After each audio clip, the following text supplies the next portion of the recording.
Bonjour à toutes et à tous, bienvenue dans Cinécast. Salut Thibaut. Salut Guillaume. Cinécast, c'est l'émission qui vous fait découvrir la dernière sortie cinéma et streaming. Et avant de plonger dans notre film du jour qui s'appelle L'inconnu de la Grande Arche, pensez à vous abonner sur la plateforme de votre choix, à liker la vidéo si vous êtes sur YouTube ou à laisser un avis sur votre application de podcast favorite. Alors, je l'ai dit, aujourd'hui, on parle de L'inconnu de la Grande Arche qui est en fait tiré d'un bouquin qui s'appelle La Grande Arche de Laurence Cosset. C'est un film qui sort le 5 novembre, en Belgique et en France, réalisé par Stéphane Demoustier, avec Claes Bang, Sietse Babette Knudsen, que tu aimes beaucoup Thibaut, Et oui. Xavier Dolan, entre autres, mais il y a aussi, Swan Arlo par exemple, Arlo pardon, et d'autres personnes que je passe. Alors de quoi ça parle L'inconnu de la Grande Arche? On va le dire tout de suite, c'est un pitch un peu intriguant parce qu'on n'a pas l'habitude de voir des films comme ça dans le cinéma français et en tout cas, l'histoire peut être un peu anecdotique, mais elle est intéressante. Alors ça se passe en 1983. Je vais faire pour les Français, hein. François Mitterrand décide de lancer un concours d'architecture international pour le projet phare de sa présidence qui est la Grande Arche de la Défense. Si vous êtes déjà allé à Paris, vous ne pouvez pas la manquer, hein. Si vous êtes face à l'Arc de Triomphe, c'est tout au bout. À la Défense, il y a cette grande arche. Et à la surprise générale, Otto van Spreckelsen, architecte danois, va remporter le concours et du jour au lendemain, cet homme de 53 ans, inconnu en France, débarque à Paris où il est propulsé à la tête d'un énorme chantier pharaonique. Je propose qu'on regarde tout de suite un extrait de la bande-annonce. Monsieur le Président de la République. Alors, qu'en pensez-vous? C'est très beau. Qui en est l'architecte, monsieur le président? Faut demander à Subilo pour le savoir. Monsieur, vous avez remporté le concours de la défense. Boum. Qu'avez-vous construit dans votre carrière? Ma maison et 4 églises. Le président veut que nous inaugurions en même temps que le bicentenaire, ce qui nous force à aller vite. Alors allons vite et faisons vite. Voilà, allons vite et faisons vite. Et donc il est choisi comme ça. D'ailleurs, j'ai coupé vite la bande-annonce et on a compris en tout cas le dilemme, hein, de cet architecte-là qui n'est pas très connu, qui n'a pas fait grand-chose, qui a remporté le concours et qui doit en un coup, chapeauter un projet à 1 000 000 voire plus d'1 milliard, qui est un énorme projet pour la France, et on sait que les Français aiment bien les projets un peu pharaoniques et donc la pression. Ça me fait penser à celui qui a dû organiser les JO de Paris, à mon avis, il s'est bien amusé lui. Il a dû passer des bonnes nuits. Hem, mais en tout cas, voilà, on voit un peu le genre de dilemme politique, et tout ce que ça peut représenter et ça en fait un film du coup qui a pas mal de choses intéressantes à dire. Bah oui, donc c'est un film qui était présenté dans la section Un certain regard à Cannes, au mois de mai dernier, qui est réalisé par Stéphane Demoustier, qui est le frère, d'Anaïs, hein, et qui a déjà 5-6 longs métrages à son actif. Je Et t'avoue, qui c'est qui est le premier que je vois. tiré de faits réels, de drames, Oui, oui, même politiques. notamment, La fille au bracelet, hein, qui est, je pense, sans doute, son plus connu, en tant que réalisateur. Hem Mais voilà, j'en avais vu aucun, c'est le premier de ces films que je vois et clairement sur le papier, c'est une histoire assez curieuse, hein, où tu te dis: «Beh, ça peut être intéressant, mais en même temps, dans l'absolu, ça a pas spécialement un grand, potentiel, cinématographique», tu vois? Donc tu c'est assez curieux. Voilà, la genèse de ce grand projet architectural qui est, le tout le complexe, hein, de la Défense, hein, parce que oui, ici, on parle principalement de l'Arche, mais après, il va y avoir, tout ce qu'il y a autour, hein. Donc c'est un quartier qui s'est pas mal développé, par la suite et puis, d'où sort ce gars? Parce que c'est ça qui est vraiment, curieux et qui rend ce film particulièrement curieux et original, c'est que cet architecte sortait vraiment de nulle part. Là, c'est rigolo, tu l'entends dire: «Il a fait 4 églises et sa maison». Ah super, mais un projet de l'ampleur de ce qui est devenu l'Arche de la Défense, qu'il appelle le cube, hein, d'ailleurs, parce que c'est pas lui qui a trouvé le mot arche. Je pense que c'est Mitterrand qui utilisait ce mot-là. Hem Mais tu vois, c'est pas du tout la même chose, c'est incomparable et donc forcément, c'est là un des grands points forts du film et sans doute ça l'était du bouquin, c'est que, bah, ce gars a une personnalité un peu hors du commun et le gars n'avait rien à faire, pour se retrouver là. Enfin, je veux dire, il y avait aucune raison qu'il se retrouve là et paf, c'est pas du tout un grand architecte, hyper connu qui remporte le lot, c'est lui, le gars venu, du fin fond du Danemark. Donc oui, c'est hyper curieux et donc cette histoire, en fait, elle va illustrer toute la complexité, d'un tel projet. Évidemment, tu as toute la complexité, architecturale, mais après, c'est bien de faire des plans et de faire des maquettes, mais il y a tout le côté, ingénierie qui va entrer, en compte. Tu te dis: «Bah oui, toi, en tant qu'architecte, tu as imaginé, des parois et des vitres, d'une certaine manière, mais c'est pas forcément, possible.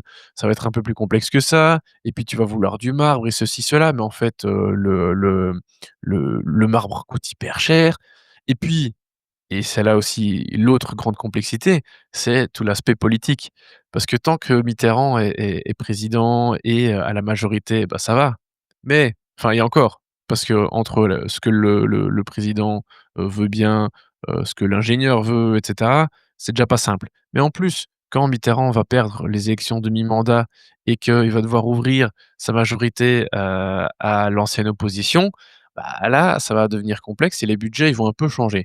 Autant dire que c'est vraiment un bordel pas possible et c'est là le cœur du film. C'est vraiment tout ce bordel monstre en fait qui est, un projet d'une telle ampleur et donc en fait, c'est assez passionnant à suivre du début à la fin. C'est le genre d'histoires qui sont passionnantes à suivre aussi en documentaire. Quand tu as des documentaires qui suivent comme ça tout un projet de A à Z, c'est assez marrant de regarder Mmh. un peu les différents acteurs se crêper de chignon, en fonction Oui. de leurs priorités et cetera.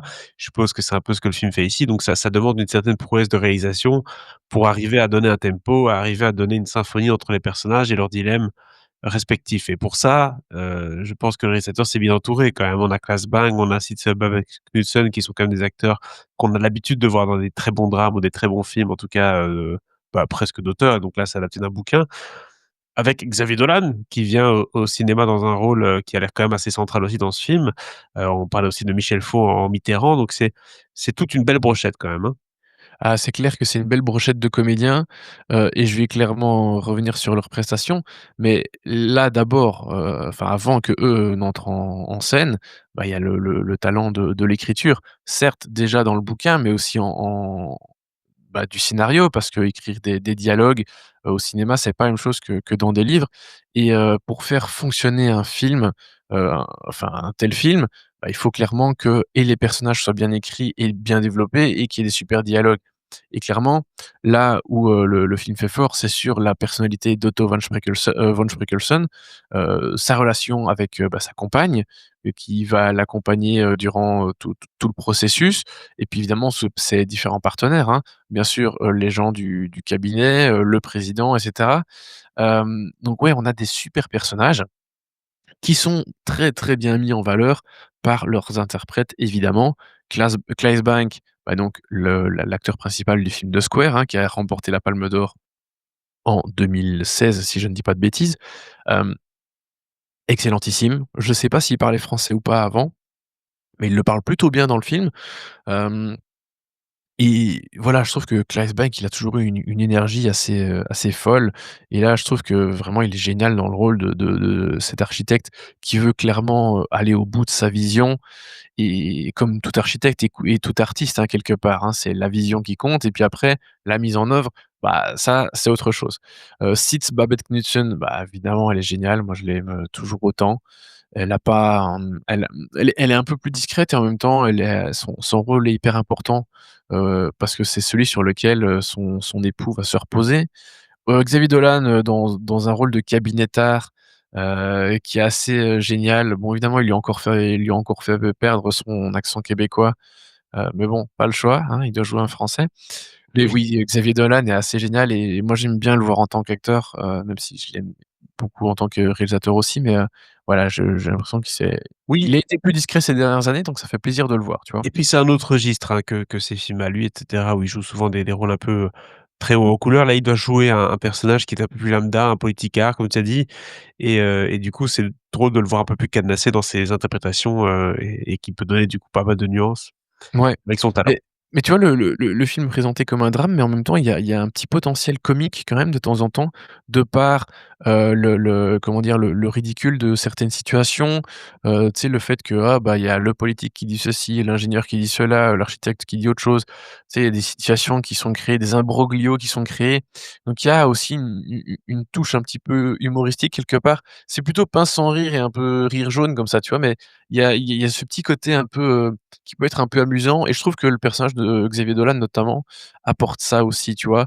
Où c'est un peu le gars qui est entre le fer et l'enclume, tu vois? Le gars qui fait un peu les passe-plats et en même temps qui veut dire son mot, tu vois? Donc c'est un rôle assez, un peu rigolo quand même et puis on a Swan Arlo qui joue, bah, un autre architecte qui est notamment l'architecte qui a réalisé, l'aéroport de Roissy et Charles de Gaulle, mais qui ici va plutôt, être l'ingénieur en chef, hein, le maître d'œuvre, avec qui, bah, forcément il va un peu se fighter avec, von Spreckelsen.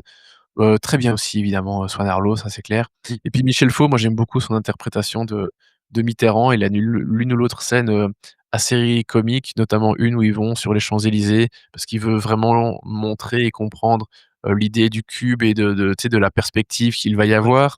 Et puis une autre scène aussi où ils vont, voir du marbre, qui est pas mal. Enfin voilà, je trouve que Michel Faux, c'est un grand second rôle du cinéma français et ça faisait, vraiment plaisir de le voir dans ce rôle-ci. Donc voilà, le casting est super.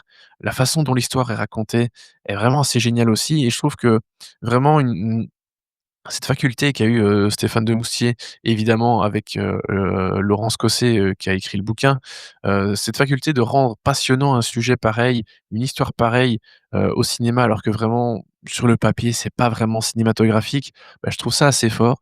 Donc voilà, je trouve qu'ils ont fait un très, très beau travail d'écriture, de l'histoire, des personnages, de leur développement, des dialogues et cetera. C'est vraiment porté par des très bons comédiens. La mise en scène est plutôt, très bonne aussi. Voilà, je connaissais pas trop, enfin pas du tout le cinéma de Stéphane Demoustier et voilà, je trouve que c'est une bonne introduction, en tout cas, L'inconnu de la Grande Arche et j'ai passé vraiment un très, très bon moment. Donc voilà, on démarre plutôt bien la semaine avec ça. Alors on la continue puisqu'on a eu Predator, Oui, c'est vrai, mais pardon. mais on la continue, mais en tout cas, c'est sûr que c'est une excellente surprise pour le cinéma français, hein. De nouveau, on le répète sans cesse qu'il y a beaucoup de gens qui parlent des mauvaises surprises du cinéma français, mais il y en a aussi des très, très bonnes et cet Inconnu de la Grande Arche en est une. Donc n'hésitez pas à, aller voir le film déjà, à nous dire ce que vous avez pensé du film dans les commentaires. On lui donne quelle note du coup, Thibaut? Bah, écoute, je donne un très bon, 3 étoiles et demie, sur 5, parce que voilà, c'est vraiment la bonne surprise, quoi. Une très, très bonne note, un film dans le haut du panier du coup du cinéma français cette année. Voilà, je l'ai dit, dites-nous dans le commentaire si vous avez pu voir le film, ce que vous avez pensé. Est-ce que vous avez vu le livre aussi? Est-ce que du coup vous connaissez un peu l'histoire et l'adaptation? Vous pouvez nous en parler. On lira ça avec beaucoup d'attention et on se dit à très, très bientôt pour une nouvelle critique. Ciao, Ciao, ciao. ciao.